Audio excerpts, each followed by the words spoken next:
What is going on? I am Cairo. I'm one of your MTG ambassadors. Thanks to Wizards of the Coast for sponsoring this video. Today we're talking about the color pie. Color pie in Magic the Gathering is not something that's really just plastered everywhere, so a lot of people actually don't know it. A lot of beginner players don't.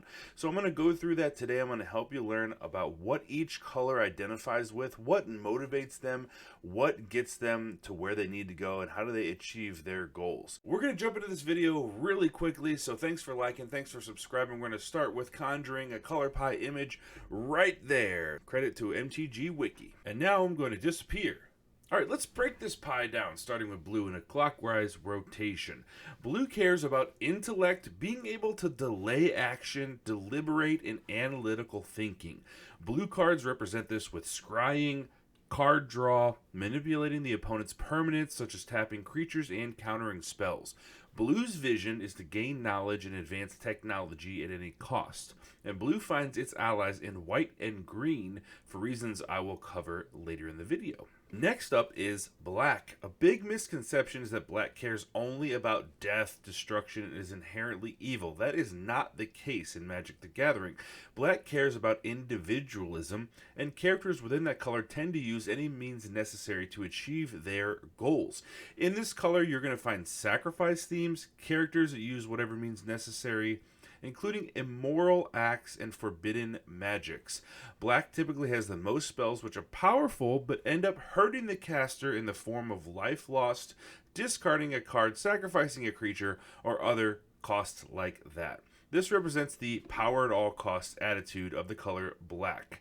Now, black's allies are red and blue. Moving around the wheel, we come to red. Now, red values freedom, impulse, and anarchy. It has no tolerance whatsoever for any laws that you might create which would prevent them from acting out their every desire wherever, whenever they choose.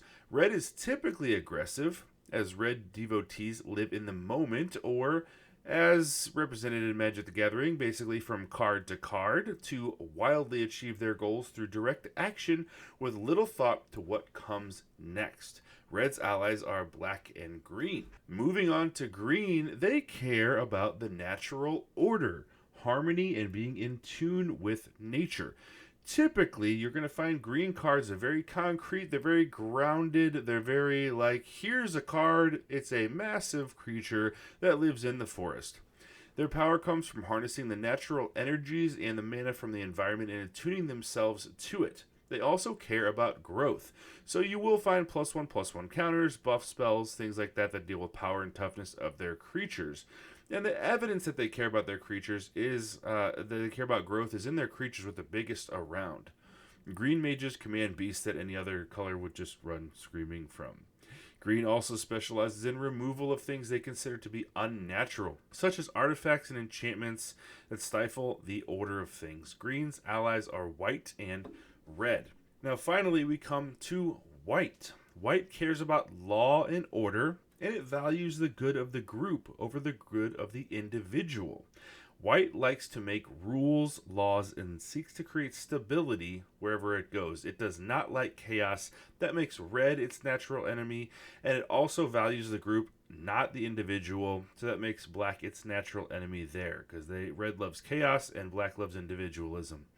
White finds ideal allies in blue, who also understand the need for planning, and green, who understand the need for a group mentality and a community. Now that we've gone over the philosophy of each color, I'm going to give you some mechanics and abilities for each color, and you let me know in the comments if you think this represents the overall view of the color. We'll start with blue again. Card draw, counter spells, library destruction, aka mill, power reduction, returning permanents to hand, tapping and untapping permanents, evasion and stealth, time manipulation, and technology. Moving on to black, discard, reanimation, regeneration, lifelink, sacrifice, life loss, creature destruction, weakness, and parasitism, aka target opponent loses X life and you gain X life. Now let's take a look at red. Direct damage, aka burn spells, haste, land and artifact destruction, mana production, randomness. Now let's take a look at green. Mana production, shroud and hexproof, regeneration, temporary growth, aka giant growth or +X till end of turn, trample, and venom and death touch. Finally, we'll take a look at white. The mechanics include life gain, damage prevention, vigilance and untapping permanents, protection, toughness boosts, and exile. I hope this video on the color pie has given you a little bit of information on how to build your decks and how to think about the different colors in Magic the Gathering. If you liked the video, please hit that thumbs up below the video, consider subscribing for more Magic content, and thanks once again to Wizards of the Coast for sponsoring this video. I am Cairo, one of your MTG ambassadors, and I will see you next time.